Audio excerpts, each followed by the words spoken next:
बिस्मिल्लाहिर्रहमानिर्रहीम सल्लल्लाहु अला हबीबिही मुहम्मदिन व आलिहि व सहबिही वसल्लम।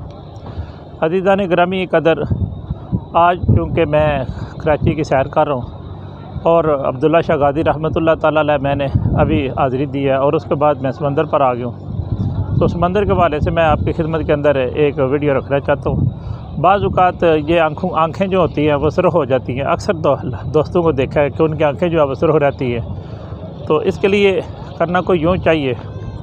मैं भी चूँकि समंदर के किनारे पर खड़ा हूँ तो मैंने ख्याल किया चले मैं समंदर के मतलब कोई बात बता देता हूँ। तो इसमें आपने समंदर झाग जो है वो एक माशा लेनी है और इसी तरह जो नमक सनोचर है वो एक माशा लेना है और तकरीबन 1.5 तोला जो है वो आपने काली मिर्च लेनी है और सुरमा जो है वो तकरीबन आप 4 ग्राम ले लें।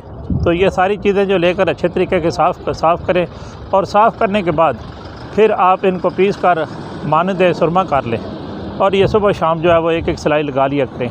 इंशाअल्लाह बफ़ज़्ल ताला आपकी ये जो आँखों के अंदर सुर्खी बाकी रह जाती है और आँखें सुर्ख़ हो जाती हैं, ये आँखें जो है बिल्कुल आपकी सुर्ख़ नहीं होगी और आँखों के अल्लाह ताला फजल फरमाएगा। ये अमराज जो है वो दूर हो जाएंगे। मैं दुआ करता हूँ कि अल्लाह ताला तमाम मुसलमानों को सेहत आजला व कामला अता फरमाए और अल्लाह ताला मेरी इस सही को अपनी पाक बारगाह के अंदर शरफ़ कबूलियत अता फरमाए। फ़ी अमानिल्लाह व रसूलिही सल्लल्लाहु तआला अलैहि व आलिहि व सल्लम। अस्सलामु अलैकुम व रहमतुल्लाहि व बरकातुहू।